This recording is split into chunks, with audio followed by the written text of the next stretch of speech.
in my opinion, it's that YouTube special he did. And then you see Gillian Keeves, you see all the sketches. It was also him getting kicked off by SNL. Oh, yeah. Him getting kicked off by SNL was huge. Yeah. The best thing that ever happened to him. If he was on SNL, he got buried on that show like a lot of people. But instead, he gets kicked off, a bunch of people are mad at him, and then they're like, well, what did he actually say? And then people start looking into it, and they go, oh, he was just fucking around. He was pretending to be a racist guy in Chinatown. Yeah.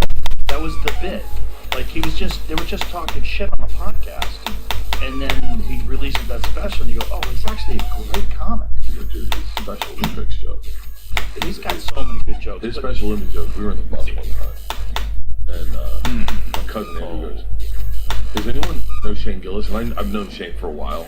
I have hysterical emails that he sent me back when he was like, just like an open mic or whatever. Like going, like, hey man, I feel like we're connected. They're the greatest. If he knew that I was, I should say someone go, hey, can I read your emails on Joe? He'd fucking lose his shit. They're so fucking hysterical. I'll send them to you. And so I go, yeah, I love Shane. I love Shane. The day I met him, he goes, he's like, yeah, I'm supposed to go out with my girlfriend tonight. I was like, but it was like 10 in the morning. We were drinking Fireball, and he was like, yeah, we're doing I used to call and to work shows where we go to the club. Fireball at 10 a.m. He was like, that's what he said. He said, I'm supposed to go with my girlfriend. What's your girlfriend's name? He goes, Big Tuna. And I went, Big Tuna? He goes, she's a big girl. And I was like, yeah, I figured for the name, Shane. And then from that day on, but that Special Olympics joke, when we listened to it in the bus, he's like, what do you think? Should we race them? I mean, we were crying fucking laughing. That's like one of my favorite jokes. He's got a lot of great bits, but that especially did the Creek in the Cave. That was like, people got to see. They're like, oh, okay. Well, this is what he does. He touches on that third wire. Yeah. You know, the third rail, rather. And it's like, funny. It's really funny. And they were trying to label him as some horrible... Now, tonight, I actually want to go outside. Okay? From my opinion. But that happens, man. You're gonna... Okay, I'm not waiting until like 3 a.m. tomorrow and then 3 a.m. tomorrow for fucking rain. Something the comic says. Especially this. I should have just went looking literally. But almost I didn't know it was gonna rain.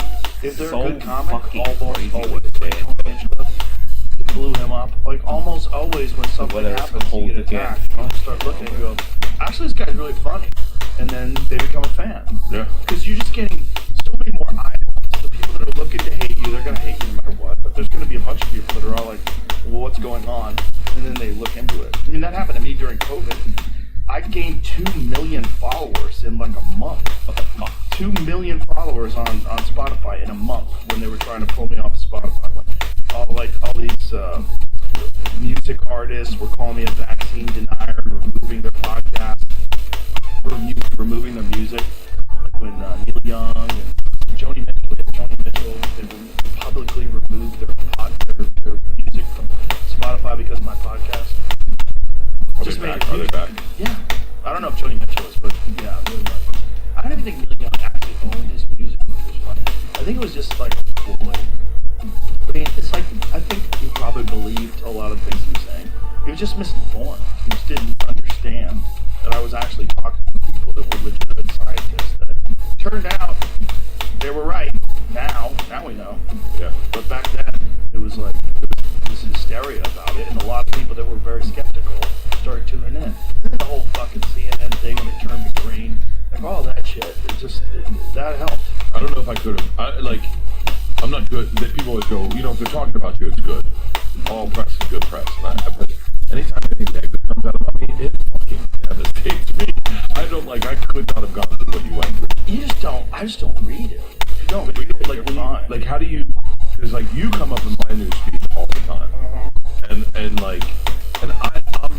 I'm such a fucking idiot that if I'm scrolling through Google News and I see my name, I go, oh, what's that? And then I'm like, God damn. you can't do that. Last time I did this show, greatest experience, great hang, lucky streaming #1 on Netflix, so fucking happy. I'm in my bed going, things going good for the big guy. Hit on Google News, and it's like, picture of me and you, I was like, Bert Kreischer, Joe Rogan, and they're like, Bert Kreischer ruined the Joe Rogan podcast. I'm like, motherfucker. And it was an MMA fucking journalist, and I was like, wait, what? God damn it. I was like, oh, and then you see it, and you're like,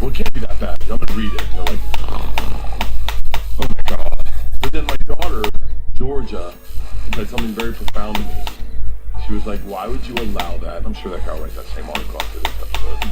She goes, I'm sure he will. I think the guy also has a fucking football feed. He said I ruined that.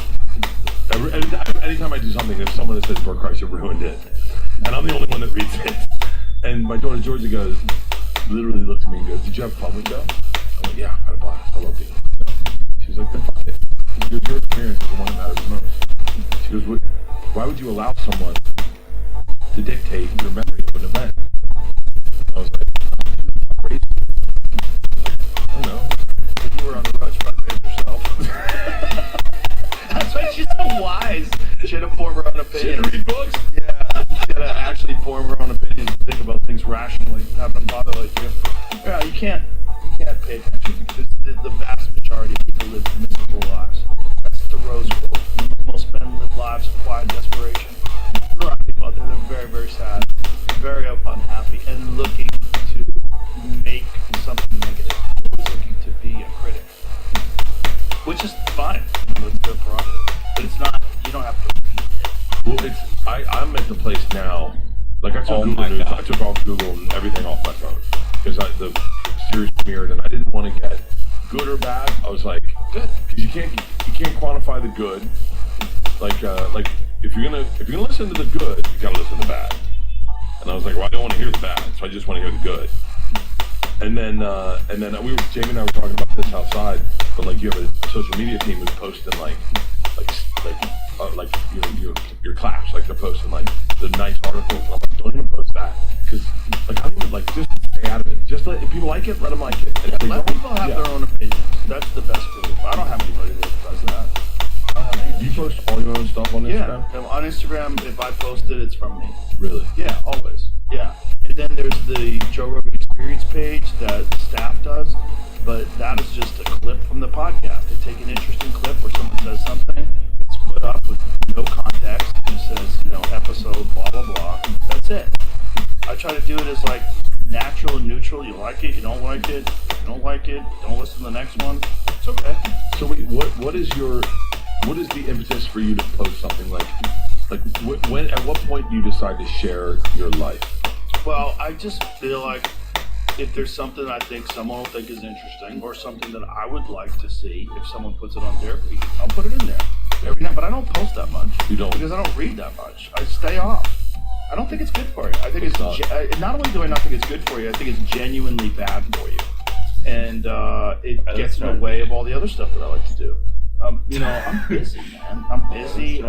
There's a lot of interesting shit to pay attention to in the world. I'm not one of those things. I don't like paying attention to me, and reading me, and I don't want to like go online and see too many car crashes and people getting shot and animal attacks. Tommy and I have the worst fucking text message chain. Him and I all day, whenever he finds something like unbelievably horrific, some guy getting run over by a truck, he'll just send it to me, and then I'll send it to him. And we're always trying to one-up each other. So when I find something absolutely horrible, someone sends me something absolutely horrible, I send it to him. And then that's like my main source of like trauma online is my Tom Segura text message chain. But other than that, I pretty much stay off. I don't think it's good for you. And I feel way better. I started doing it a few months ago. It's like a force of habit. Like I'm looking at it all the time. Let me just not look at it today. Yeah. And then I did it another day and another day. I'm like, God, I feel better. I feel better. Like I genuinely feel better. It's like getting over a cold or something like that. And so I said, all right, well, obviously, like, engage. Definitely don't read anything. Like, definitely don't, like, read when people say things about you. Definitely don't read when you post something, read the comments. Don't do any of that. People get wrapped up in it, and you realize, like, people are just trying to take you down. Not all of them. A lot of people are supporting you. But it doesn't matter if there's, like, 10 people that love you and one person that hates you. You're going to think about that one person. Which is nuts, but it's just human nature. Which is nuts. It's crazy how that algorithm works. Is that it's just like if there's someone in the front row that's not laughing. Like last night, I don't know, it was at the bottom of the barrel, and I don't know how rape came up, but it always does. And I was like, well, there's no phones in here. Let's go. I said, if I'm gonna go for it, it's in this room. Right. And there was a woman that did not like it, and she was a little vocal in the crowd. The bouncer like, it was working this out or whatever. And she's like, I was told to shut up. Then in the rest of the night, I'm watching her in the corner of my eye going, And then I just dug holes and holes and holes. And at one point, the whole audience is chanting rape. I'm like, God, this is bad. But it's funny. And then also it's like, listen, say you're some fucking dude looking for a connection in life, and you just go to my page and you leave 100 comments. They're like, you're the best, Bert, I love you. When you come to Cincinnati, I'm gonna be here. Tampa, I'll be there, man. I'm gonna drive. And then the one time he's like, you're a fucking bitch. And then I reply, he's like, oh, I guess that's how I get the cat to come outside. You know? So that's why I don't read it. I don't read any comments. Whitney was going into, the Whitney thing about Miss Rachel. I don't know who Miss Rachel is. I don't know who she is today. 1.8 billion views on how to say mom and dad. And I was like, it makes sense, man. Well, she's an educator for neurodivergent kids. Is that what it is? Yeah, I watched a couple of videos.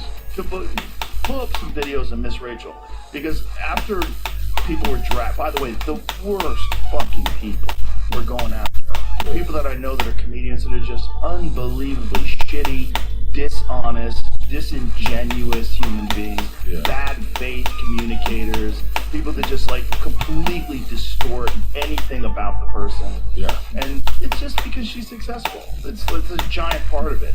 So they see her making some crack about Miss Rachel because she was watching it with her kid. She didn't know what the fuck it is. So here's Miss Rachel. Let me All right, let's read it up. And I don't hear it, two Jamie. really special guests. No. No, not at all. Dinosaurs. I don't hear it. I don't hear anything in my own microphone. Can you help me count them? Do you hear it? But I don't hear you, Bird. There we go. There we go. 2, 3. What is going on? 4 must be the number of the day. What is going on? Dinosaur eggs are hatching. What the fuck? What are you watching? How many dinosaurs do we have? 1, Why are you watching that? 2, 3, Watching 4. Okay, pause. Why would you go after this? Like, this is like a little kid show. Yeah, Like, she must have been bored. there's nothing different from this Blue's Clues, in my opinion. It's a show for little kids. Yeah. Like, I don't get it. I don't know, maybe she was just She was bored. She was trying to write a joke. They thought she'd get some traction, I guess. Maybe she took 2 instead of 1. And then she got a little extra energy. I don't know what. I don't know what she's doing. All of a sudden, she's like, fuck Miss Rachel. But then she started responding to people because she didn't understand what it was, she said, and then she took it down and apologized. But you can't apologize to the mob. They come for you. They come for you. And she learned. And I texted her. I said, listen, I love you to death. You gotta stop going back and forth with these people. You can't do that. It's not. This is not a genuine conversation. They don't care if if you were a person and you were someone's friend and you started shitting on Miss Rachel and someone said, actually, that's like for kids with learning disorders. And you'd be like, oh, fuck, I didn't know. Yeah. And that would be the end of it. Yeah. And then we'd laugh. But these people are not looking for a real conversation. They're just looking to destroy your life. Yeah, there's so many people like, she lost her career's over. Like, what? You weren't going to see her anyway, you fucking cunt. Like, what are you talking about? You weren't going to pay to see her anyway. Stop saying her career's over. It's not doing a damn thing to her career. You just want it to be over because you live a miserable fucking life, which is why you're on Threads 12 hours a day. It's so funny you say that. I just read something negative about Whitney on Threads today. I was like, what did she do? Bro, Threads is the worst. And then I saw the Miss Rachel shit, and I watched the video. Two kids. Reach that. Oh. I don't know. I looked at that as like, oh, that's nice. Threads is like for people who already been like humiliated on Twitter and they're trying to find a new crowd. Yeah. It's very weird. Very like Threads. So much negativity. Nothing. Like, what the fuck is that? Twitter's super. I haven't been on X. I try to look at the news only. Why? I try to look at news. We already had Twitter, right? What the fuck is Threads for? Speaking of which, what was that thing that you found? So this is very strange. This is about people being able to communicate in lucid dreaming. We'll find out later. But Scientists report first ever communication between 2 humans during sleep. What? Scientists say that science fiction may be coming closer to reality according to reports of California startup planes that successfully enabled two-way communication between people while they were lucid dreaming. Really? Participants Damn. were asleep at separate locations while researchers monitored their sleep and transmitted a coded word designed to be perceived inside a dream without waking them. The system reportedly relied on sensors, wireless communication, and specialized software to detect dream states and relay the message. The company's founder says that what once sounded like science fiction could soon become a part of daily life. No independent science, but they're not saying what happened. No independent scientific replication has confirmed the results yet. Still, the experiment builds on real research showing that interaction between lucid dreams is possible. Yeah, but what is the interaction? Did they relay the coded word to each other? They both got the coded word? Okay, yeah, it is. Yesterday or something. Uh-huh. I googled it. Press breakthrough from REM space. First ever communication between people Like in dreams. that. So this is the article about it in Business Wire. Lucid dreams occur, blah, blah, blah. Participants are sleeping in their homes. Brainwaves and other polysomnographic data were tracked remotely. Specially designed, developed apparatus. When the server detected that the first participant entered a lucid dream, it generated a... How do they detect that someone's in a lucid dream? Because a lucid dream is a dream where you're aware that you're dreaming. Yes. It generated a random Ramyo word and sent it to him via earbuds. Participant repeated the word in his dream, with his response captured and stored on the server. What? 8 minutes later, the next participant entered a lucid dream. She received the stored message from the first participant and confirmed it upon awakening. Huh. It sounds like they're saying it in the room and the person's grabbing it. No, they're sending it through earbuds. Yeah, so they receive it through earbuds. He says it in the dream, and then she receives it. Huh. But you gotta wonder what is happening in dreams. Dreams are very bizarre. Have you ever lucid dreamed? Yeah, I mean, I've done it a couple of times, but I haven't on purpose. And I've always wondered why not. Like, why haven't I read books on lucid dreams? Why haven't I tried to do it? I think it's something that just happens. No, you can actually do it. You can, Yeah. There's guys that practice lucid dreaming. I lucid I dream want that. pretty Too, bro. I extensively. want to fucking Like do anything in my ever dreams. since I remember when you came out with Alpha Brain, one of the first things you said would help with lucid How the dreaming. fuck did I die? Oh, if you take it before bed, it definitely helps with lucid dreaming. Yeah, and I remember saying I didn't know what lucid dreaming was at the time, and then I found out I was lucid dreaming, and I've lucid dreamed my whole life. But now that once I knew what it was, I could stay in a dream and decide, and I could go back into dreams. I could restart a dream that I just had, go back to sleep, and go back. Really? Yeah. It sounds crazy, and I know it sounns like horseshit, but No, I never it knew what it doesn't- was. I it never doesn't knew what it sound was horseshit. until Alpha Brain. There's actual techniques that people practice, and apparently they give classes and courses on how to. Okay, it's definitely cool to do that. Why do people There's real practice it like, techniques yeah, on how to like, lucid dream. what are you I doing? don't know why. It's that good? I'm tired. I just want to sleep. I go hard all day. Yeah. When I crash, I just crash. I don't want to be fucking around and experimenting while I'm sleeping. I just want to go sleep. But my lucid dreams primarily are either like I realize I'm dreaming.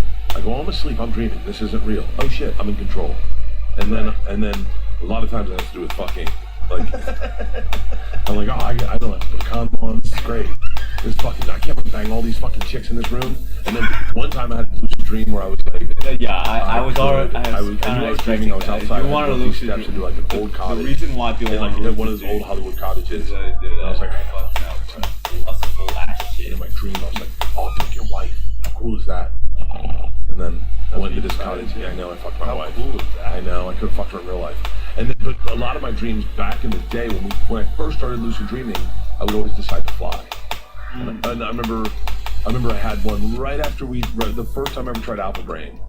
I had one, and I was doing a photo shoot on Melrose, and I was like, I don't want to be here. And then I was like, wait, I'm dreaming. This isn't real. I was like, I'm gonna fly home. And so I just leapt up in the air, started flying over Hollywood, and then over the hills, and I was like, wait, I have no idea. I have no frame of reference for where I am. I was like, it's getting dark, and I was like, oh, where's the 101? And then in the dream, I was just kept flying. And then I'll wake up shortly thereafter, but it's a lot of sex and a lot of flying. A lot of people breathe underwater in their dreams. Never breathe underwater. Yeah, they breathe underwater in their dreams. They fly. Flying is like really common. I used to have like crazy fucking dreams, like wild dreams. I've sold a TV show to Comedy Central about my dreams. Like I've had dreams where I wake up laughing. I've had dreams where I wake up crying. Like I have such insane fucking dreams. But no one ever wants to. No one ever wants to hear. I would have joke dreams, like real joke dreams. Like I had a dream. This is a real dream I had, where I was on stage, and I was in a dance position like this. And I know this sounds horseshit. It's a real dream. And the curtain's drawn, and I look around, and I see I'm standing on stage with 4 or 5 dudes that are all in Klan outfits. And I'm like, oh fuck. And I look down and I realize I'm in a Klan outfit. And I'm like, motherfucker. And I'm like, I gotta get off stage, and the curtains draw back, and I hear, and it's all black people. And I hear the voice of God go, oh, ladies and gentlemen, dream, bro. Put your hands together for the Click Clack Klan. And we started tap dancing. And we were so good that the black people got to their feet and they started cheering. And we're like, oh my God. And so, yeah, that was a real dream. I woke up and I wrote it down. I used to write down all my dreams, voice text them. I used to voice text them all. I'd have dreams about you and Stanhope and Joey Diaz. Like it was like my whole world. I used to think to myself, like I had a dream about Shaq the other day. I was like, I wonder if Shaq ever dreams about me.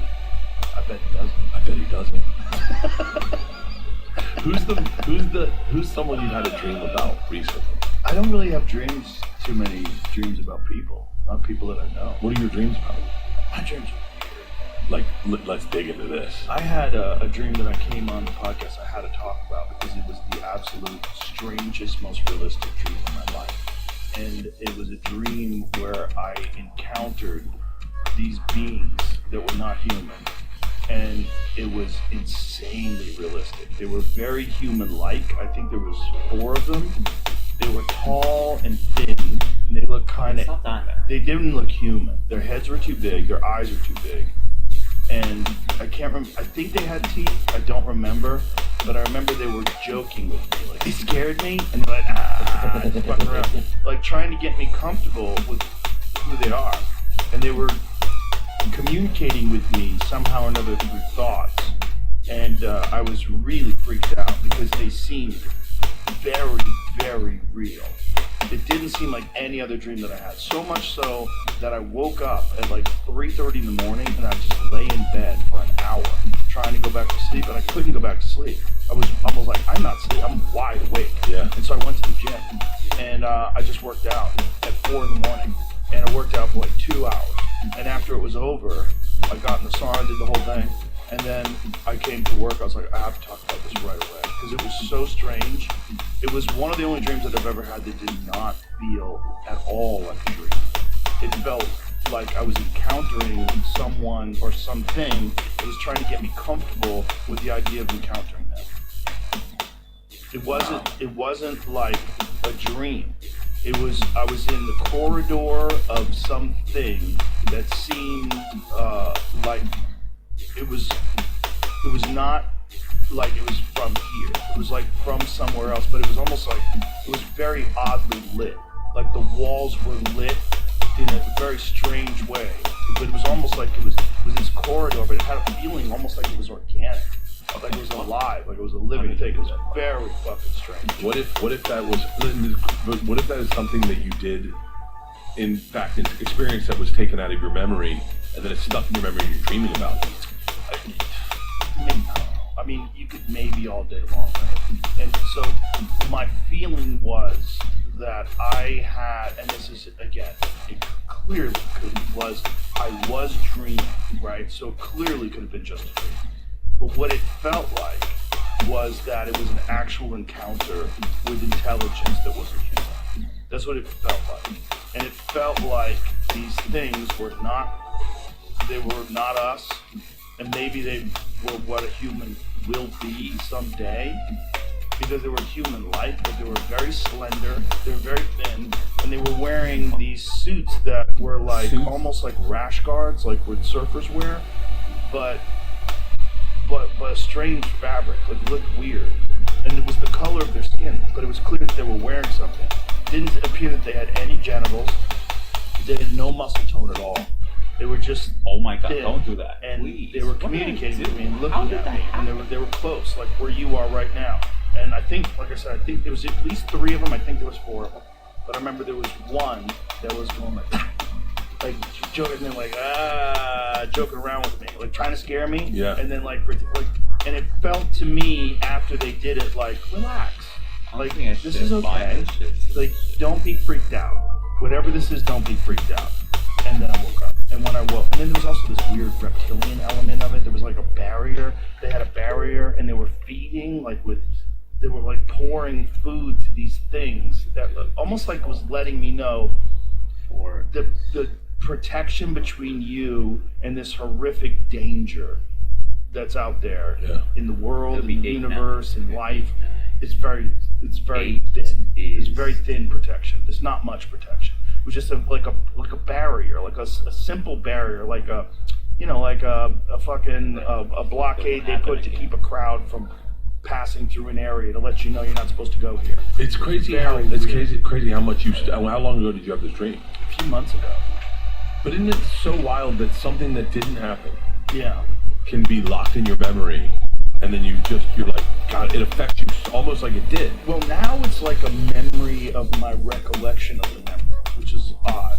Which is memories in general, which is why people distort memories and change them and make the past something that's not really. You've talked to people that, we all do it. I do it on podcast. Yeah, everybody does it. But this was different. Whatever this dream was, I mean, look, there's a lot of confusion about what happens during sleep. We don't exactly know why you have dreams and what's the function of it, what's the purpose of it. But this one was different. It was much more realistic than any dream I had ever experienced before. Like the interaction between me and these creatures, these beings, was very different than anything I'd ever experienced in a dream. To the point like I felt it physically. And I woke up. I can sleep on a bag of rocks. I can just go to sleep, dude. It drives my wife crazy because she struggles to sleep, and if we got on a plane, I just cock out because I'm always going. So like when it's downtime, I don't have a problem sleeping, dog. I can go to sleep. I'll sleep on a roof. I can sleep. I couldn't go back to sleep, which is really weird for me. I mean, I was wide awake at 4 a.m. And I'm like, okay, I'm going to the gym. Because I laid in bed for a whole hour trying to go back to sleep. So it's just, go to sleep. I'm like, dude, just get up. You're not going to sleep. And I'm like, all right, well, I'm up. Just go work out. Like, maybe that'll help me go to sleep. Oh, I was wide awake. I wasn't even, most of the time when I'm working out, I'm either watching music or watching fights on TV. I didn't even do that. I was just by myself in silence trying to make sense of it. Just doing chin-ups and dips and trying to make sense of whatever the fuck that was. Because it just didn't seem like a dream. It felt so real. It felt so real. And when I've talked to like my UFO friends, like Jesse Michaels, like really UFOs, he's like, I think you had a real encounter. I'm like, I don't know. I don't know what it was, but it certainly felt like a real encounter. Whatever it was. Do you listen to anything while you sleep, or you sleep in the time? No.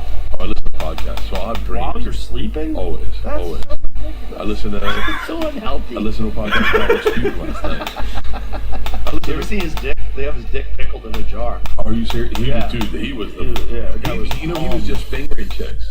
You sure? I don't know. I think he was fucking. It's not in a the. giant hog like that, I think he's putting it to use. Find Rasputin's hog. But he was actually. I would love to see his dick. You'll see it. That's Oh my his dick. God. Look at the size of that hog. By the way, that's limp and dead. Imagine what that thing looked like when it was hard. Look at that look in that guy's face. Look at the size of this cock. Look at this cock. What? Big old fucking pickled. That's a big dick. Wait, what? Like, again, this is like a dead man's dick. Really So there's no blood in it at all. Imagine what that thing was like hard. Big old Russian dick. What the fuck? Big old axe handle. Thank God that wasn't my dream. So he was like, what does it say? Rasputin's alleged generals sold in 2000 for $8,000, still surrounded by mystery, with some experts believing it might actually belong to a bull. Shut up. They had a hard time killing him. Yeah, they tried to poison him, right? And they shoot him at the end and then throw him in the fucking river. Well, Russians are different white people. Ah, that's the joke I missed last night. What? There was in the bottom of the barrel. They were like Trump versus Putin. And I was thinking about Rasputin, but I was like, Russians are hard to kill. And then I just went on to. What was this thing? He was like a spiritual advisor. Oh, Joe, that's a great or topic. Something. I'll tell you everything you know. Yeah, he's a self-described holy man. He was from 1869 to 1966. He was from Siberia. So he gained significant influence with Tsar Nicholas II after 1905, rapidly earning the trust of both Nicholas himself and his wife Alexandra. He became a healer, in quotes, for their hemophiliac son, Alexei. What was happening was Alexei was getting given aspirin by the doctors.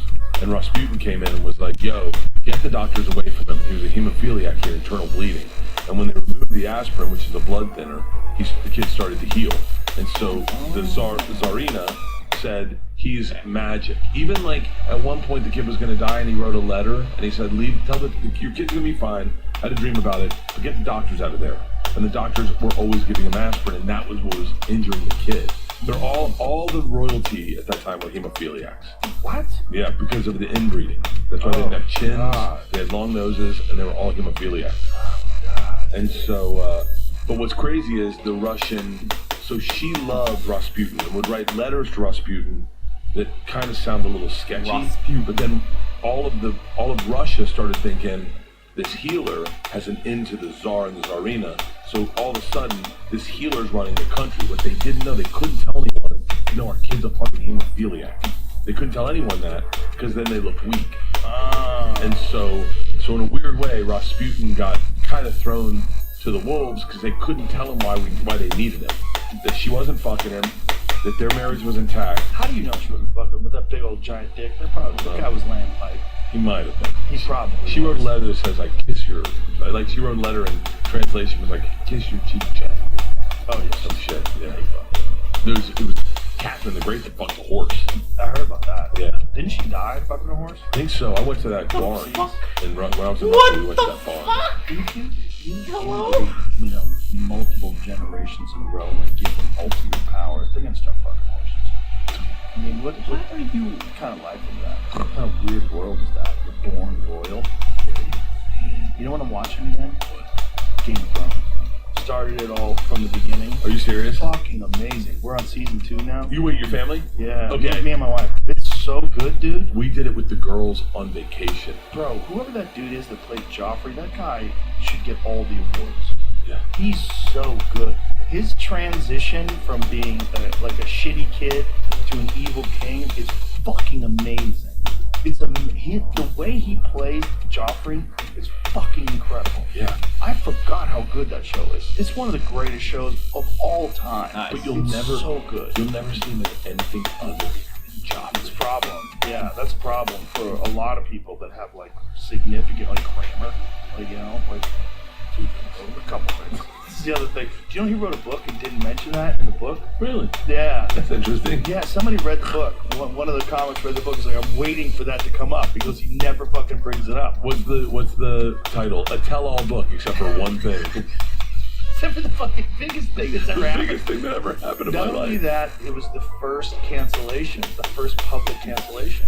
Was that really the first cancellation? Oh yeah, through viral video. The first public cancellation through viral video. Because I remember that night.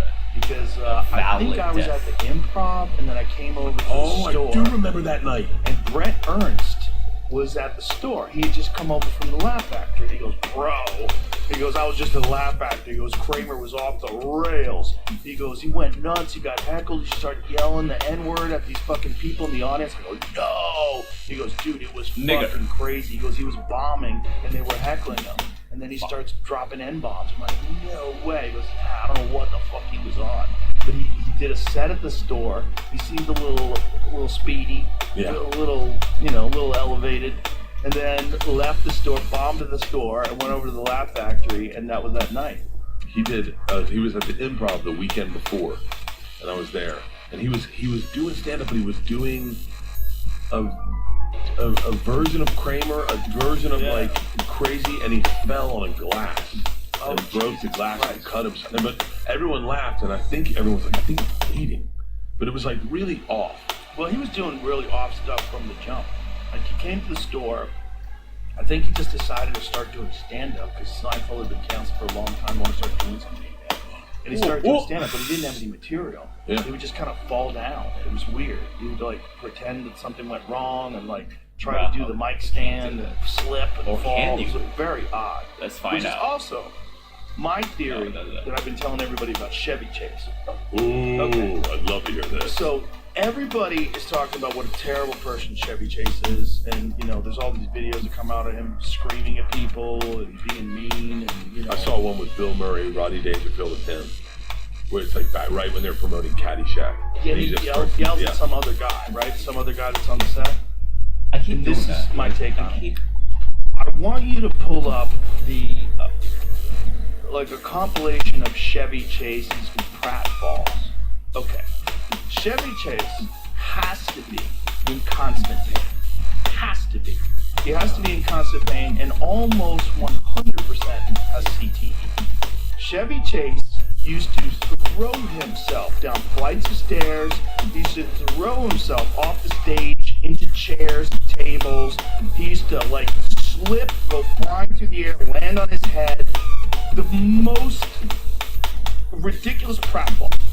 The most aggressive, violent pratfalls you've ever seen. And he did this for years.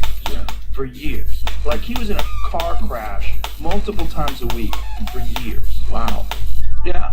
I mean, maybe he had a shitty personality already. Well, I think I don't know. he was also that first generation of what fame is.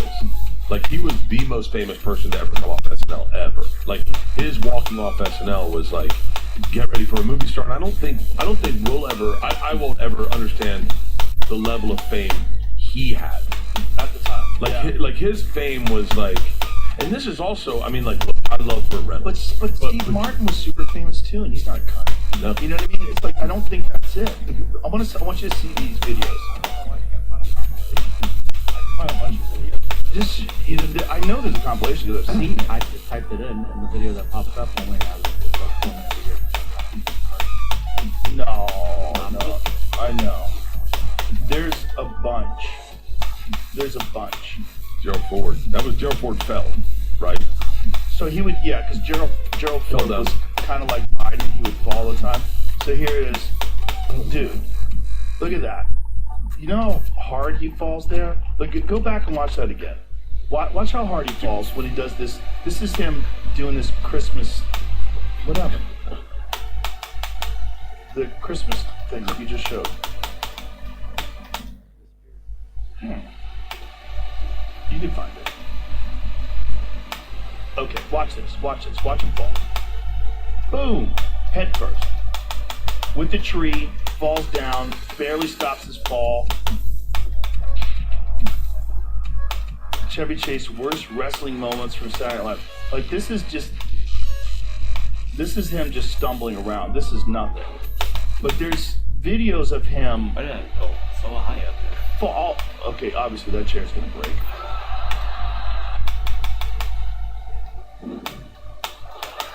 No, this is not what I'm looking for. See if you can find it. Find it and get back to us.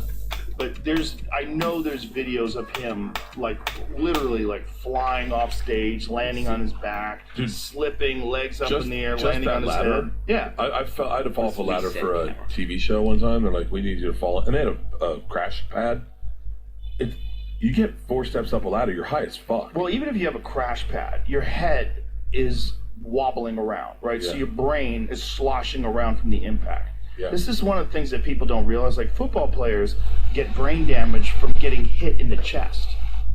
So CTE you can get from riding a jet ski, from bouncing on the waves. It's Yeah. your brain fucking bouncing around off the walls of your skull. From roller coasters. You can get it from everything. You can get it from a lot of things. Repeated subconcussive trauma.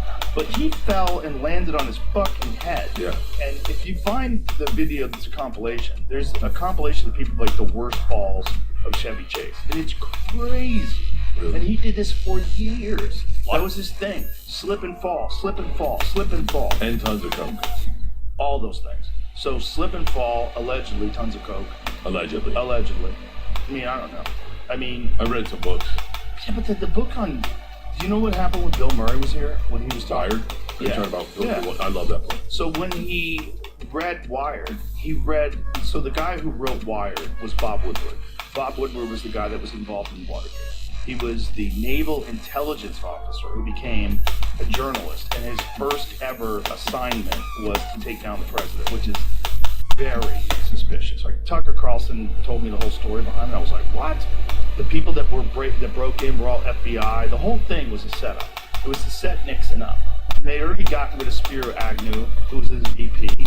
They got him on, I think, corruption charges. I forget what it was. Didn't Kennedy put the bug system in there? Wasn't it? It was the president before that put the wiring in the inside the room, right? In Watergate. No. Listen, it was a setup. Nixon was not involved in the setup, but they told him about what happened, and then he was involved in the cover-up. That's how they got him. Okay. That's how they got him, and that's how he got removed from office. And the recordings were from his office, right? The recordings were from the Democratic Party. So he was recording the Democratic Party. He was he was secretly recording the opposition party, but he didn't do it. So the FBI did it, and then they brought it to him, knowing that he would cover it up. And that's where he committed the crime. Like, instead of coming out and saying, hey, some people have recorded these people. And even if he did that, they would have said he was involved. But the whole thing was to get him out of office. The reason why they wanted to get him out of office is because he was publicly and privately stating, he was amongst other people that were in the White House, that he knew who killed JFK, and he was going to get to the bottom of it. Because look, JFK had just been killed. He ran against JFK in 1960. 60 or 62? 62? What year was it? Either way, I think it was 60. He ran against JFK. And then JFK gets assassinated, and now he's the president. And when he's the president, he was publicly stating, or privately stating to different people, like, he was going to get to the bottom of it, and he knew who killed JFK. He was, like, investigating it. He was interested in it, obviously, because he was worried they were going to kill him.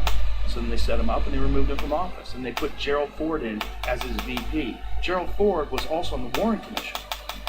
Like, the whole thing was a giant setup to get rid of the most popular president in the history of the country. You know, and everybody's like, oh, Nixon's a crook, I'm not a crook.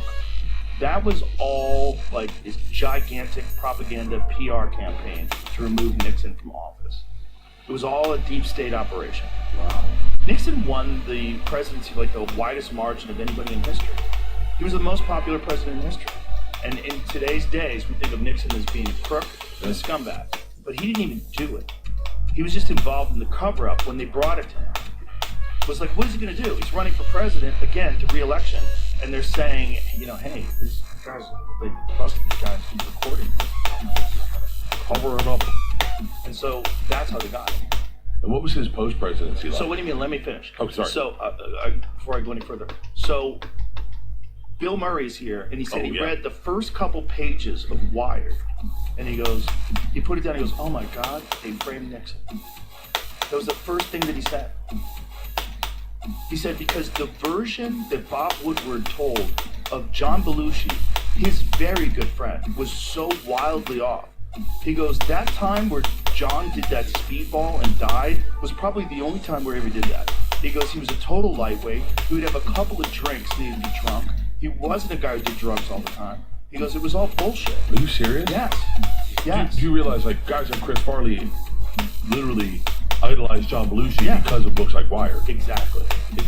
And, well, the difference is Chris Farley really was doing drugs. Myself, I idolized John Belushi. Right. I read Wired when I was in college and was like, dude, this is, I mean, there's so many aspects of my personality that I draw from a book like that, of like, the way he was comfortable in an agent's office, and P-12 shots I get because of John Belushi. Well, I'm sure he did all those things, and I'm sure he partied. But it's like the version, this exaggerated version of just being completely out of control on drugs was fake. And this is according to Bill Murray, who was best friends with him. He's like, it's not true. It's like if somebody tried to write something about you, and I read it, and I was like, this is not Bird at all. So his initial thought was, oh my God, they framed Nixon. Jesus Christ. And they did. They did frame Nixon. See if you can find the video of Tucker Carlson explaining to me how they framed Nixon. I have a copy of Wired in my tour bus. Yeah, don't read it. I want to get rid of it. Bob Woodward was an intelligence agent. 100%. He was naval intelligence, And then he left from that, which he had written, and then he became a reporter for the Washington Post. And his first job was Watergate. Which is nonsense. That's fucking insane. There's no way. A senior reporter would be covering the most important story. You wouldn't give it to a rookie. His first assignment. What about, what's it, Bernstein? What about him? I don't know. Because didn't they write it together? Yeah, they did. I mean, I don't And know then anything Deep about Throat was Bernstein. there. Did we ever find out who Deep Throat Yeah, was? yeah. Listen to this stuff. Please listen to this all of it, because it's interesting. That's what it is. It's their tool. They're perfectly aware of that. I used to write for the New York Times as a freelancer. I mean, I've been around the New York Times a lot, and there are a lot of really smart people there. I'm sure even now, probably less so now, but there's still, I think, smart people there. There are. I know some, and they know, but they think that it's worth it because they're bringing information. Or I don't know what they think actually, but no, they're tools of power. And that's like the one thing that you're not allowed to be. Even if you think the power is good, maybe they all support the agenda of the U.S. government in destabilizing the world and impoverishing their own population. Maybe they're on board with that. Even if they are, they shouldn't do it, because the job of the media, the press, is to keep power in check. You are kind of like the seatbelt, right? You make sure that things don't go too far. So, and they're not doing that. They're acting as a willing handmaid. When do you think that switched? I think it's been the case for a long time. I mean, if you look at what happened to Richard Nixon, which I, of course, did not understand at all, Richard Nixon was taken out by the FBI and the CIA, and with the help of Bob Woodward, who was a Washington Post reporter who had been a naval intelligence officer working in the White House, working in the Nixon White House. And then he shows up, like, a year later, and he's this brand new reporter. He'd never been a journalist at all. He's a naval intel officer. The famous Bob Woodward, we all revere. And he's at the Washington Post, and somehow he gets the biggest story in the history of the Washington Post. He's the lead guy in that story. Well, I worked in a newspaper. I've been in the news business my whole life. That is not how it works. You don't take a kid like his first day from a totally unrelated business and put him on the biggest story. But he was. He was that guy. And who is his main source for Watergate? Oh, the number 2 guy at the FBI. Oh, so you have the naval intelligence officer working with the FBI official to destroy the president. Okay, so that's a deep state coup. What else? How would you describe it? If that happened in Guatemala, what would you say? And yet, the way it was framed and the way that I accepted for decades was, oh, this intrepid reporter fought power. No. This intrepid reporter, Bob Woodward, was a tool of power, secret power, which is the most threatening kind, to bounce the single most popular president in American history, Richard Nixon, from office before the end of his term, and replace him with who? Oh, Gerald Ford, who sat on the Warren Commission. Now, how did Gerald Ford get to be Richard Nixon's vice president? Well, because Carl Albert, the Democrat Speaker of the House, told him, you must choose him. We will only confirm him. When they sent the actual elected vice president away for tax evasion, Spiro Agnew of Maryland. So you have a complete setup, like an absolute. Gerald Ford, the only unelected president in American history, actually sat on the Warren Commission. Something else that I accepted at face value until I looked at it, I was like, that's completely insane. You didn't want to interview Jack Ruby in your investigation of the assassination? Okay, you're fake. Yeah, he was on the Warren Commission. And so, sorry for the long story, but the point is, like that happened in front of all of us, but the way it was framed cloaked the obvious reality of it. The people who broke into the Watergate office building, from which the name is taken, Watergate, I think it was 6 of them or 7 of them, all but one was a CIA employee.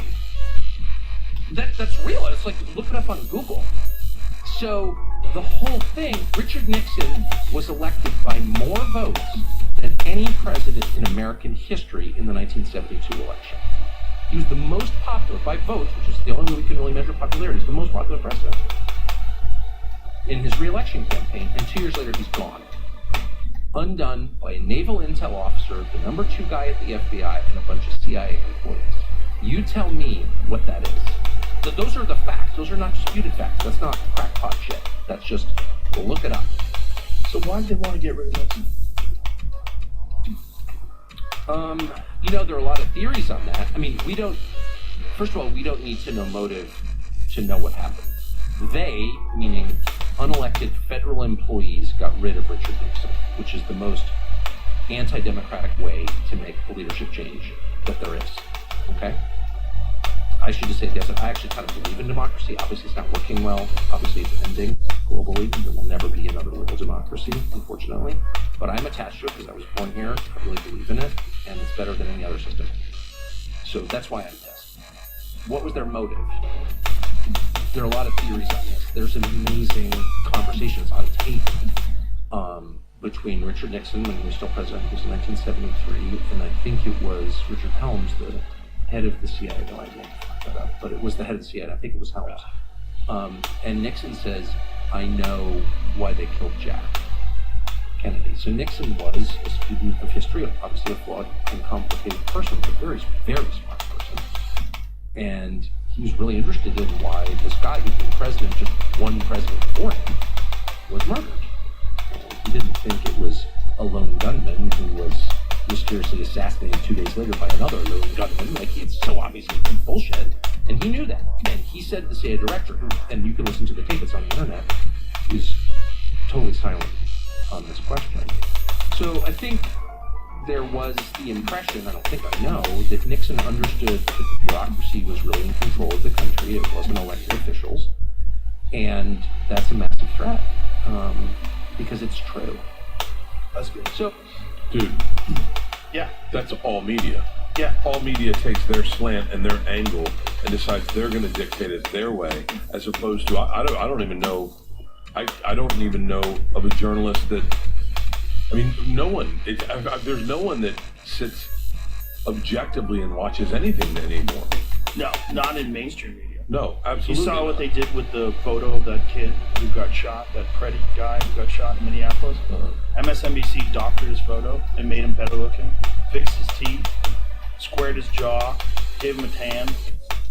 You haven't seen it? No. What? Please pull that up. We showed it yesterday, but we'll show it again today, the before and after. It's in the text that I sent. It's fucking crazy. Look at the difference. What?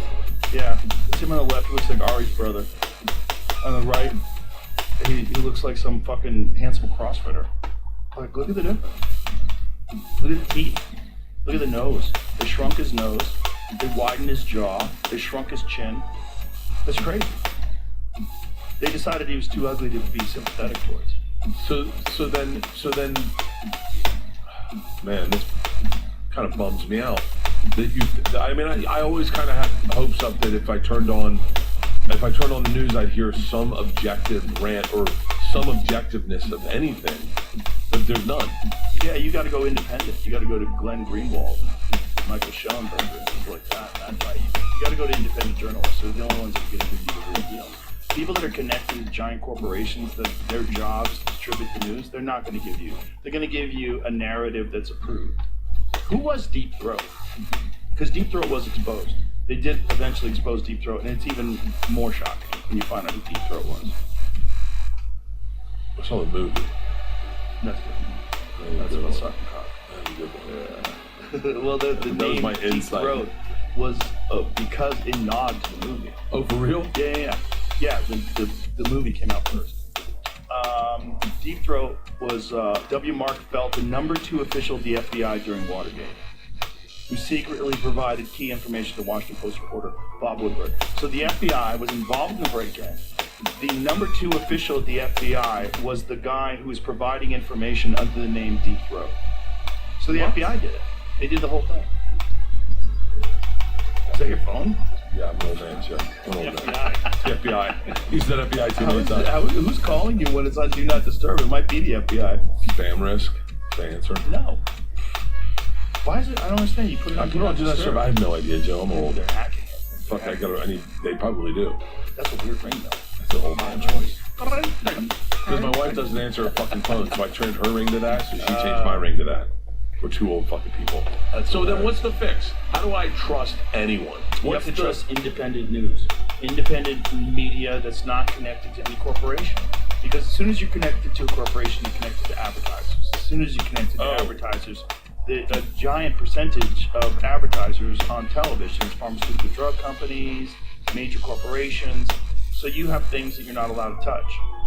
That's why you never hear anything in all the news about vaccine injuries. Never hear about all these people that are having strokes, all these people that the rise in heart attacks, the rise in myocarditis, particularly amongst young people, blood clots. That's what we were talking about. I got vaxxed like 4 times.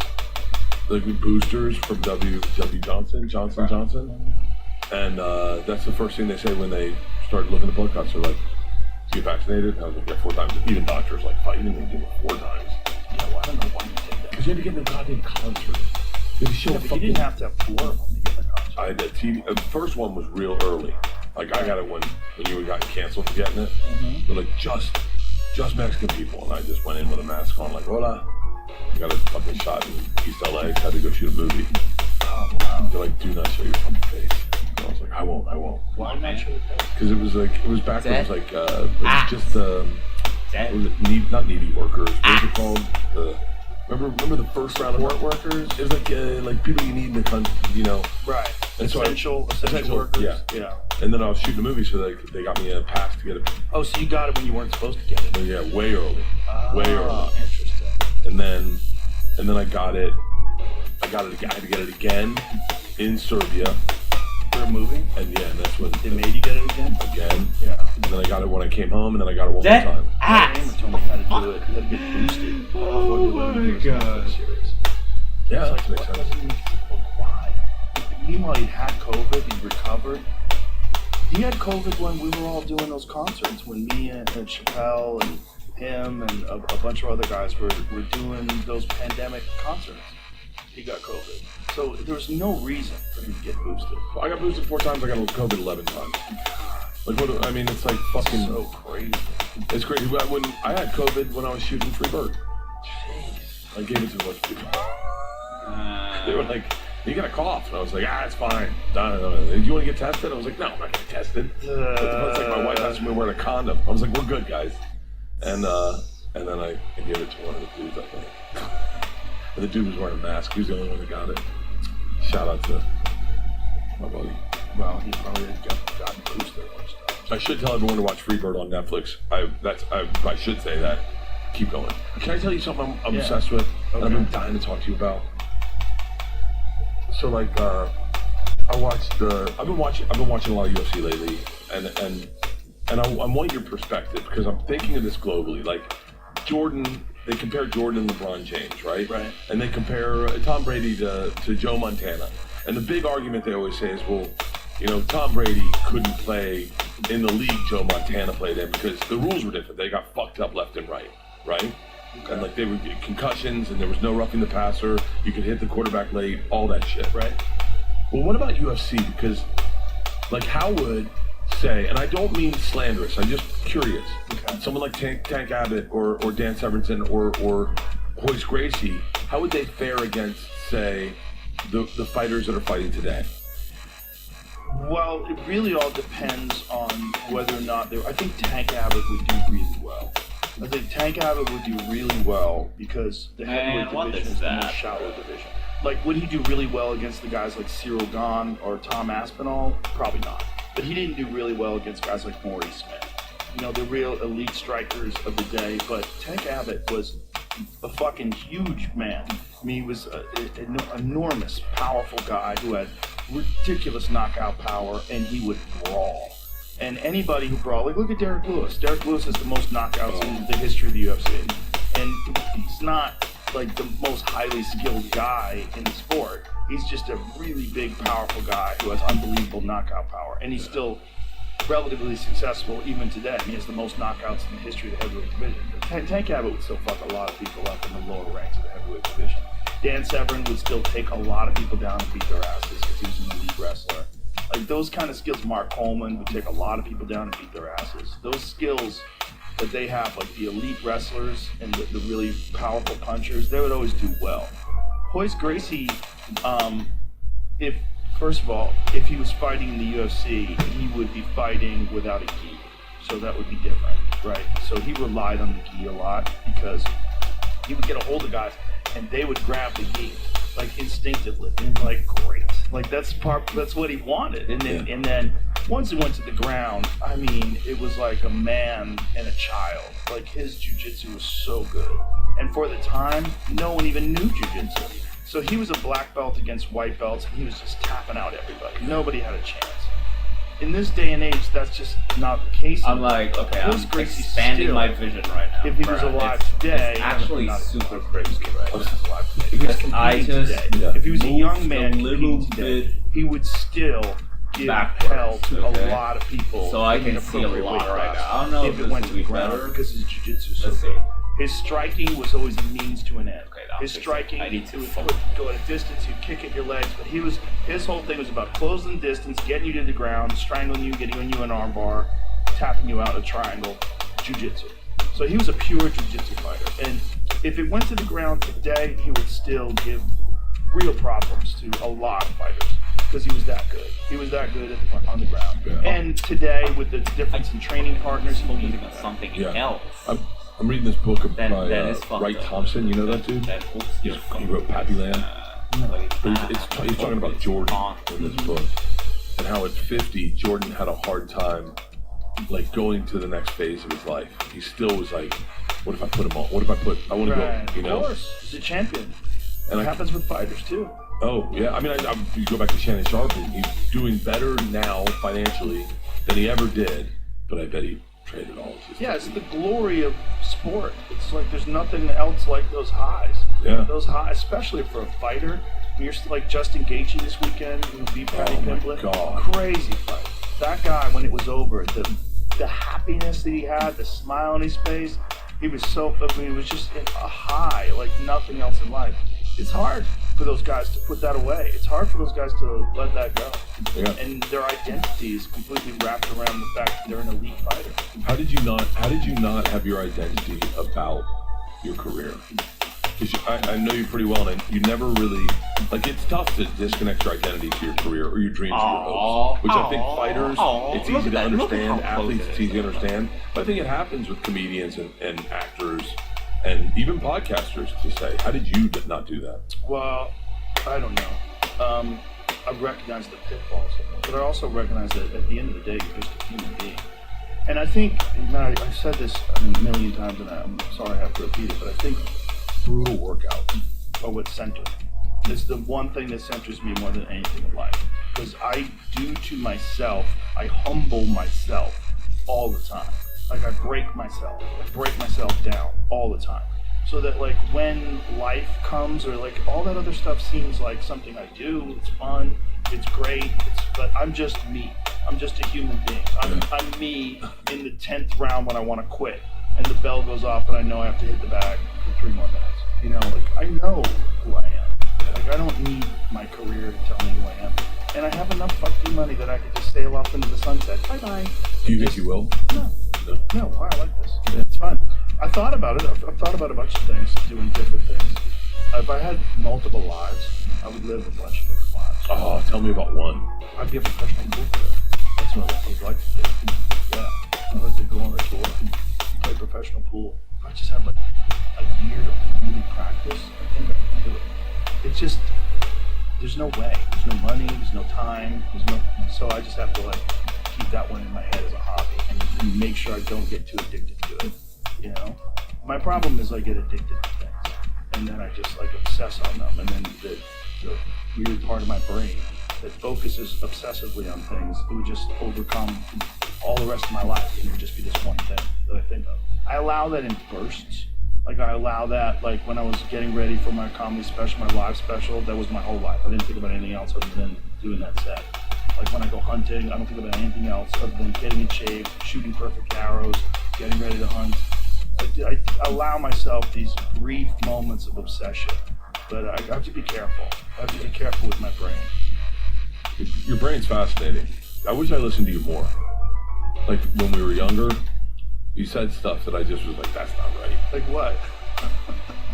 It might not be right for you. No. The thing. It's I like, wish I had. I remember one time you're working too hard. Your focus should be less famous. And I was like, what are you talking about? And now I'm there. I'm like, oh, I know exactly what you're talking about. That's why I did the Spotify deal. I was hoping I would be like 10% less famous. That was my idea. I was like, good. Less people watch Spotify, less people listen. How many people are going to go over there? Like, Jamie kind of freaked out at the beginning because we lost half of our audience, like, right away. He said, we lost half the crowd. So what? Who cares? Good. I'll be less famous. I wanted to be famous so bad. Well, it's because you weren't, Yeah. right? And so I already was. So I kind of had a perspective, like, this isn't what everybody thinks it is. It's just weird. You know, like, the glory of it, it's all fake. Like, the people that love you, they don't even know you. Yeah. Like, it's kind of crazy. Like, the people that love you should be the people that know you. You know, that's a good thing. If the people that know you hate you, but the rest of the world loves you, then you're in an Ellen position, right? You're in this weird position where you're a fake person. Yeah. Where everybody thinks you're one thing, but you're actually another thing. So the people around you don't like you. And then when the water breaks and everybody starts talking, all the staff start talking shit about you, and you realize, like, oh, she was a monster, you know?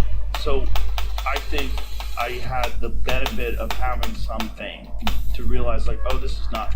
Also, I think about things a lot. I don't just accept things for what they are. If something's happening, I'm like, okay, well, what is this really? Yeah. What is this really?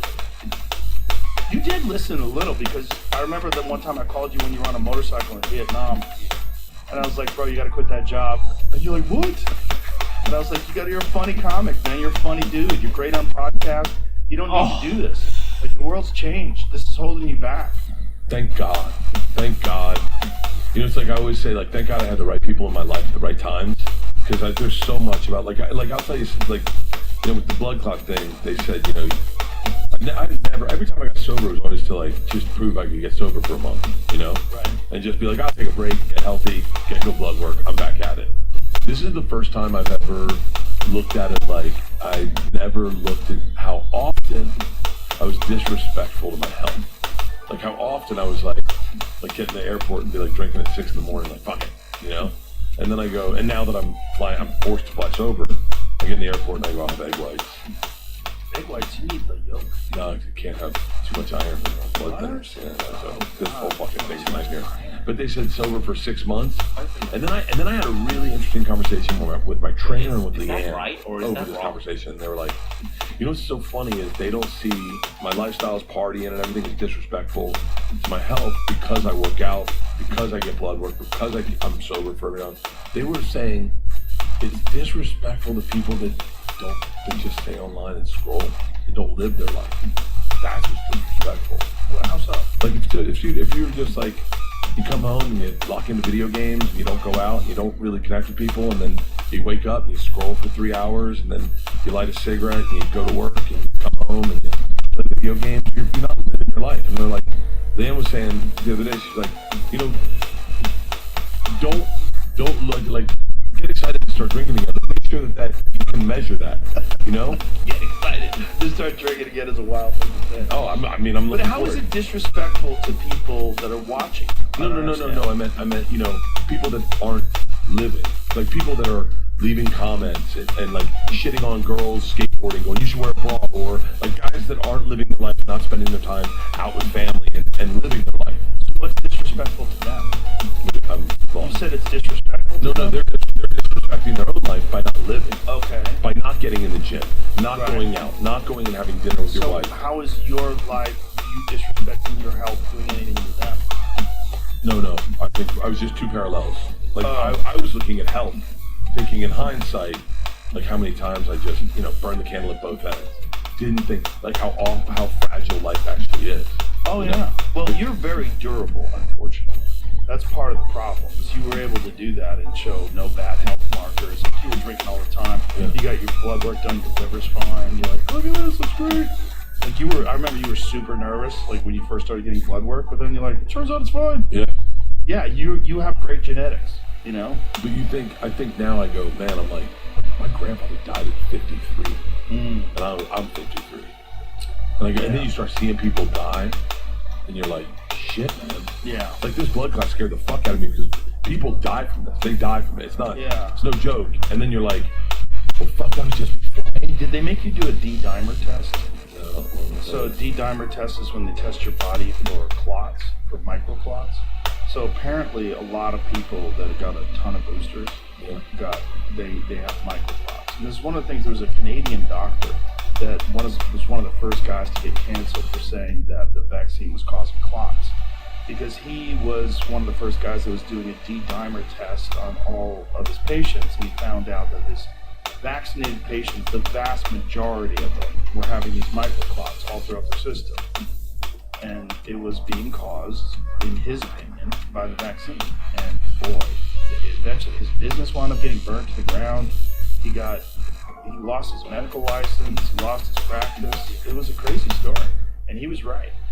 He was right. And now it's pretty mainstream, like that discussion of it. And, you know, even doctors who used to prescribe boosters don't prescribe them anymore, which is kind of crazy. Oh, yeah. Like at what point in time, like the people that used to say you need to get your booster, well, how come you're not getting boosters anymore? COVID's still around. Those people aren't getting boosters. No one's getting boosters anymore. None of those people are. Are they saying that we have a higher antibody rate now? Like, why is COVID not as dangerous today as it was then? Well, the thing that happens with viruses is they become less potent but more transmissible. And that becoming more transmissible allows the virus to spread, and being less potent means it doesn't kill the host. So it's actually better for the virus to be more transmissible but less potent. And that generally happens in time when people develop antibodies, people develop, you know, a resistance to it. So what happens is the virus just becomes easier to transmit but less potent. Wow. Yeah, that's why the variants over time got less and less. Like the Delta variant was actually pretty strong, but after that it started dropping off. And then Omicron was pretty nothing. Omicron, They stopped naming them because it really wasn't just a couple variants. There's hundreds of them. interface. They don't even know how many. And a lot of it is because they vaccinated during a pandemic. And one of the things that virologists throughout history were always saying is you never vaccinate during a pandemic, because when you vaccinate during a pandemic, you actually encourage variants. Because the vaccine realizes, especially when you have a leaky vaccine, like COVID. So what a leaky vaccine is a vaccine that doesn't stop transmission and doesn't stop infection. What it does is it gives you some protection through antibodies. But that allows you to get the cold, and then the cold realizes, oh, this guy's got these antibodies, we'll just work around that. And then people who had antibodies to the original wild virus, once they got vaccinated, this variant would see that they were, or wouldn't see, but it would have a different pathway, because their original immunity was to the wild virus. The original antibodies were to the first virus that doesn't even exist anymore. So your body didn't recognize these new variants, so people get COVID even more easily. I know I butchered that if you're a virologist, but there's a guy named Geert Vanderbosch, and he is a vaccine specialist. He's a virologist, and he specializes in vaccines, and he was one of the early people saying, this is madness, this goes against conventional thinking, you do not vaccinate during the pandemic. Jesus. I'll tell you what, I had COVID a bunch. Nothing was like the swine flu. Yeah, you told me that. Remember in 2009, right? Dude. You got it bad. I thought I was going to die. I've never been that sick in my life. Shallow breathing. I mean, it was, I had to fly to Mexico because I was doing a gig. And I was like, I got on the plane, drank on planes, had 2 drinks, and I was like, I'm at death's door. And I fucking, to this day, I've never been that sick in my life, and I don't know how it didn't kill me. You never drink when you're sick. Oh, no shit. It is the worst. It's so bad. It's just like to drink when you're sick. So you just give your immune system this new thing to fight while it's already involved in a fight. I got on the plane with Leanne, we were flying to Mexico, and I was like, I'm not that bad. I remember being cold. I remember it hit me like a ton of bricks. That night, I was like, I'm getting fucking sick immediately. Like, it was like, bam. And back then, you weren't even taking vitamins. no, I wasn't doing anything. Yeah, that's the problem. And this is the other thing, the big problem that I had during the COVID thing. It's like, I knew people were getting over COVID. It wasn't killing everybody. And they were making it out like everybody was going to get it, was going to die. Everybody unvaccinated was going to die. But I knew people that got it and weren't the healthiest people, and they were fine. So I'm like, well, what the hell's going on? Like, what is it?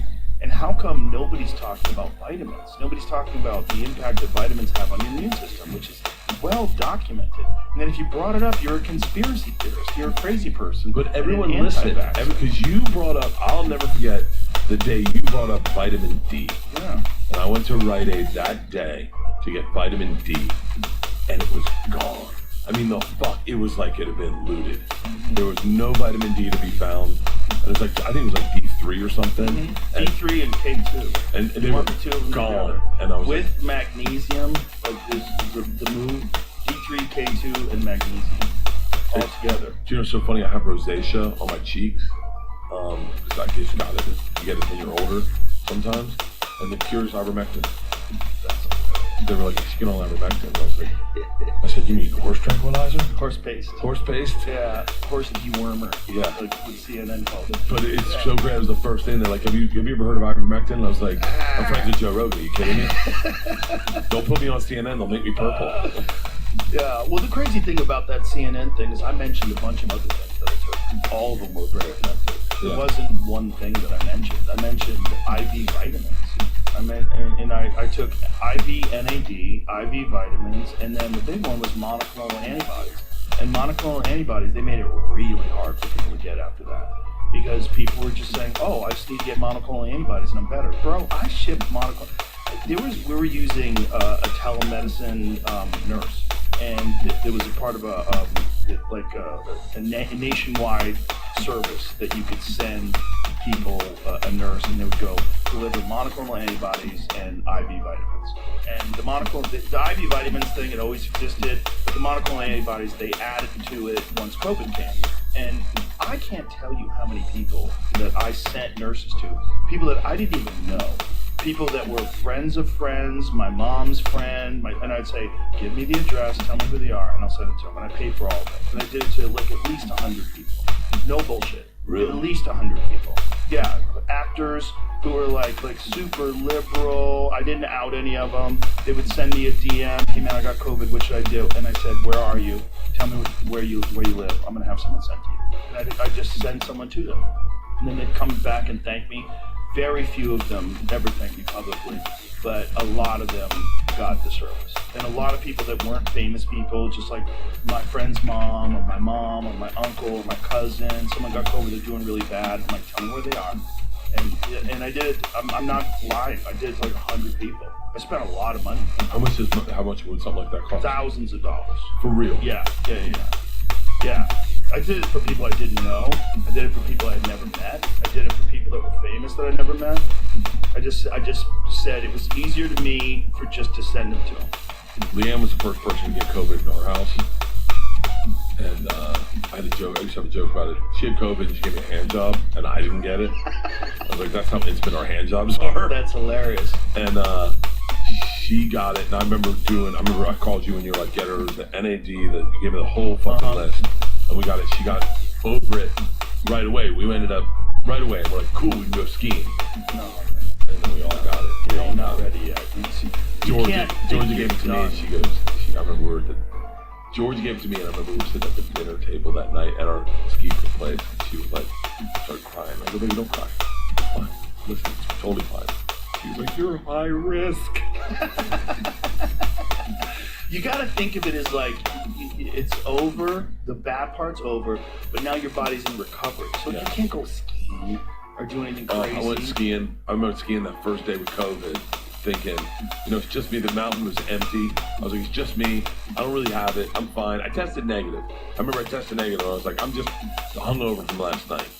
And when I got down, I tested again, and I tested positive. And I already had my tour bus come and grab Georgia and Leanne and drive them back to LA. So it's me and Isla.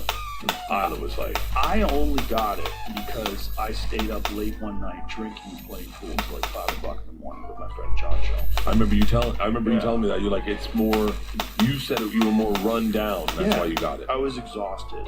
Because my friend John Showman, shout out to John. He makes pool cues, like awesome pool cues. He lives in Florida. And I, talked to him back and forth online, but I never hung out with him. And then I made an appointment to meet him at a pool hall. And we met at this pool hall, and we played pool until like 5 o'clock in the morning, laughing, having a good time. And then I got back to the hotel. I was like, really tired. I was like, oh, God, I went so hard. Like, we were out, and I had a bunch of margaritas. And it was late, it was late at night. And then in the morning, I just felt like shit. I took a hot bath. I felt like shit. I had a gig that night. I did a gig that night. I did an arena with Tony Henschel from Laura Bites. I did an arena in Florida, and then I flew back home. And on the way home, I was cold. God, why am I so cold? Is this airplane cold? And then when I got home, I told my wife, I'm like, I'm not feeling good. I might have COVID. Maybe you should sleep in another room. Because she had gotten COVID and gotten over it. Which, by the way, when she had it, I fucked her. I didn't even think about it. I was like, I'm trying to get it. I never got it. My whole family got it. But like, I'm always been the one who like, always cold plunging, always sauna, always vitamins, always working out. She works out too, but it's like, she got it, you know, and my kids got it. And I was home, I hugged them like, Daddy, you're gonna get it. I'm like, no, I can't give a shit. I never got it. I had 2 days when I worked out where I didn't feel that good. So when I worked out, I just took it light. I just went through the routine like nice and easy, not pushing myself. And then the next day, still don't feel that good. Nice and easy, and then the third day, I'm like, I feel pretty fucking good. And I went pretty hard. I'm like, feel great. And it was done. I never got COVID. And then that one time I got it, and then I didn't get it that bad. One day I felt like shit. I got all the meds, and then, you know, a couple days later I made that video. And I put that video up. But that was honest. It was like, I got COVID, I got all this medicine, I feel better now. They didn't like the idea that this healthy person was saying you could get over this. And also a healthy person that's in the 50s was saying you can get over this and you don't need this radical experimental medicine that they're trying to push on people. And so that's just another example of the mainstream media that's not there for the news. Because if they really were there to inform people, they would say, well, what did he do? What's different about him? Because they're fucking compromised. They're all compromised by the people that pay their advertising budget. The amount of money that pharmaceutical drug companies spend on mainstream media is fucking preposterous. And they don't do it because they're trying to convince people to sell drugs. They do it specifically because they don't want those media organizations to criticize any vaccines or any pharmaceutical drugs. You never hear them talking about, there's no mainstream big media stories about side effects of some sort of new medication. And if there is, it's because that company is probably about to go under and a new company is asking them to talk about it. It makes me, I mean, I've always said people think I'm a fucking idiot, but I don't trust sleep apnea machines. Well, sleep apnea machines work. I know, but I think they overdiagnose sleep apnea machines because there's a kickback. There's got to be a kickback. Well, there probably is. There's a, you know, look, sleep apnea is a real thing. And it's really fucking thing. But is it as, I mean, People die. Everyone's got it. Well, not everyone Alright, has it. A I'm a lot of little people snore, washed. but there's ways around. There's mouthpieces you can use to keep your tongue from closing your windpipe. You know what I do? I put a mouthpiece. I'm a little in, washed, and then I so use let's, mouth tape. show. I've been using mouth tape. You know, like you know, a hostage tape. Yeah. I use that stuff. I put it over my mouth, and I sleep, and I breathe through my nose, and I feel so much better when I wake up. I mean, significantly better with less sleep. Like if I have 5 hours sleep with hostage tape, I want to go better than if I have 8 hours sleep without it. Really? 100%. See, You feel different. I don't know why. I'm sure. Let's take a look break. What is the science behind breathing through your nose while you sleep? Why is it better? Like, what is the science behind it? I don't know what the science is, but I know that a bunch of health experts, they recommended it to me. I was like, tape my mouth shut? That sounds so stupid. Yeah. I did it, and then the first night I did it, I woke up and I'm like, oh, I feel great. Like I feel significantly better. And now I do it every night. So I put a mouthpiece in, and then I put the hostage tape over my mouth. So the mouthpiece just holds your tongue in place? Exactly, because I have a big tongue. I have a big tongue and I have a big neck. The problem is, when you have big neck muscles, all like football players, most of them have sleep apnea. Because all those muscles, they constrict the walls of your throat. So like there's all this tissue that didn't exist before. And then you have this fat tongue, so I can't sleep on my back. If I sleep on my back, it's like, That's me. yeah. Okay, breathing through the nose during sleep offers key health advantages over mouth breathing. It filters and conditions air for better lung efficiency and promotes deeper rest. Nasal passages filter dust, allergens, and pollutants while warming and humidifying air, protecting the airwaves from irritation. This reduces dryness in the mouth and throat common with mouth breathing. I got that. I wake up, my mouth's so dry, my tongue's like a finger. Reduce snoring and sleep apnea risk. Nose breathing keeps the tongue positioned correctly against the palate and jaw forward, maintaining an open airway to minimize snoring and sleep apnea episodes. Mouth breathing allows the tongue to fall back, obstructing airflow, which definitely happens to me. Improved oxygenation oxygenation and relaxation. It boosts nitric oxide production for better oxygen uptake and blood flow, supporting deeper sleep cycles and parasympathetic nervous system activation for relaxation. This leads to fewer awakenings and higher sleep quality. Look, for me, I know for a fact it helps. For a fact. Like that ass. I For haven't my even showered. personal feeling, when I wake up in the morning and I take my mouth shut, I feel way better. Really? Yeah, like way better. I snore like crazy, but I don't notice it. The only problem is you have a beard, so the tape like will slip off with a beard. You know. Maybe I'll just get denture cream and put it on my lips. You ever do that? We used to do that people when they were sleeping. Squeeze your lips together.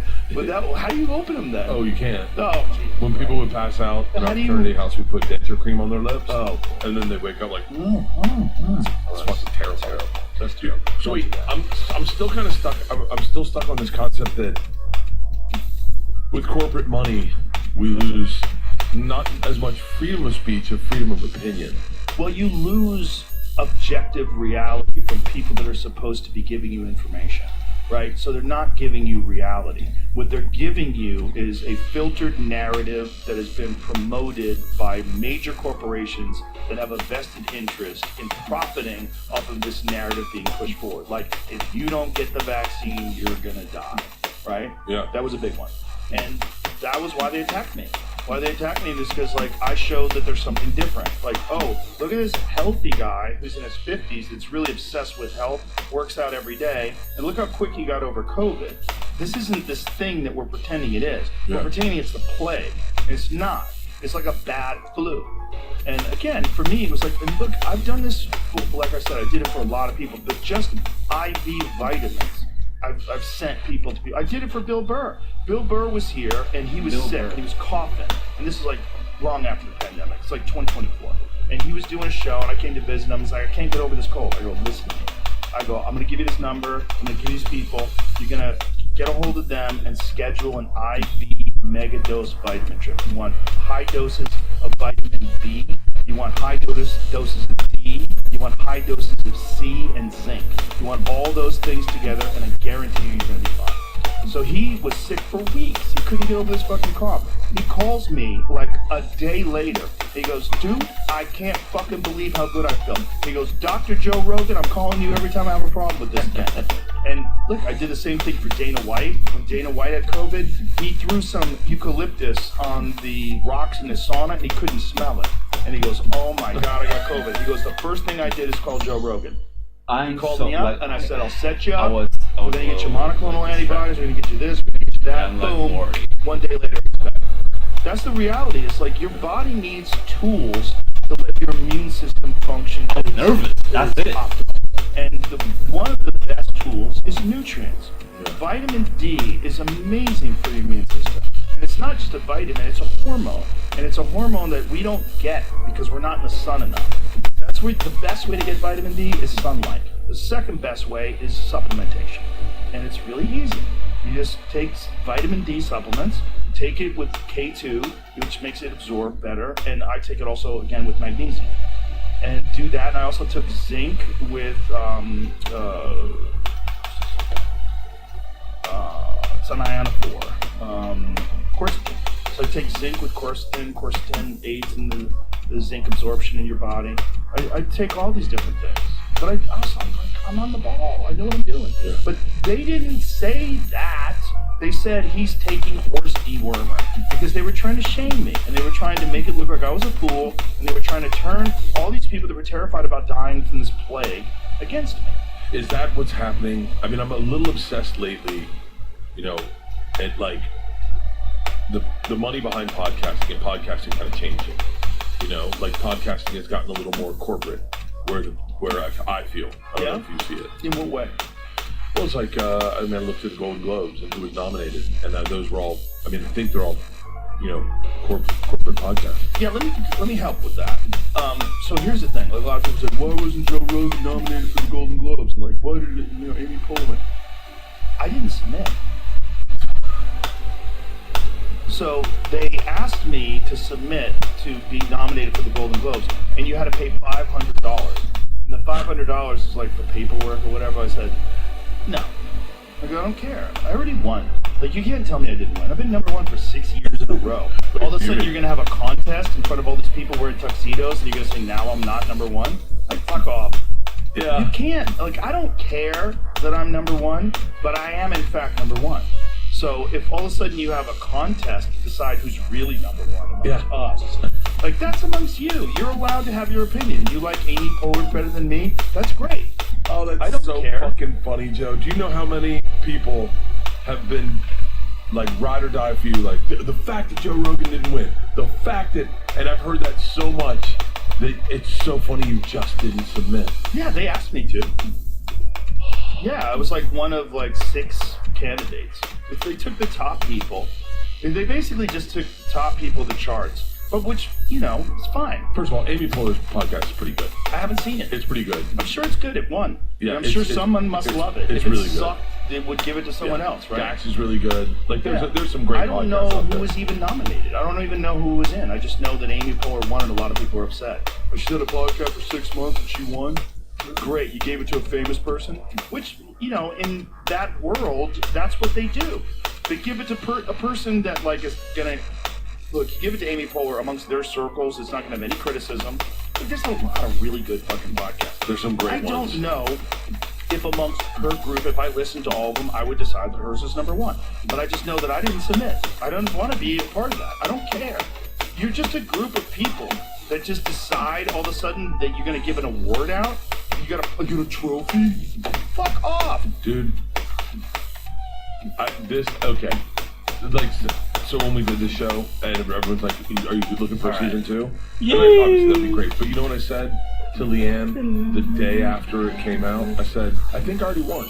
I got everything I wanted. I did something I'm proud of. Something and people happened. responding to it. People like the Like texts I something get are people that will happened. never promote it on their social Ron media. White loves it. Ron Loved it. When Ron came in last night, and the first thing he said to me was, I watched your show. I watched every fucking episode. Yeah, he binged it. He binged it with his girlfriend. I was like, I'm Joe, you know so how I feel about Yeah. Ron. I'll get emotional. He's like, And my Ron's guy. not a bullshit artist. He's not. If Ron loved it, he loved it. And he came in and he was ranting and raving about it. That's all you need. Just do your best. Yeah. All these awards and all this shit, awards for art are crazy. It's insane because it shouldn't be a competition. Well, it's also so subjective. There is music that, like, my daughter loves. It is her favorite music. But she's a 15-year-old girl. I can't say it sucks because it doesn't suck. It's just not for me. Yeah. You know what I mean? It's like, that's why awards for art are crazy. Like, this is the best.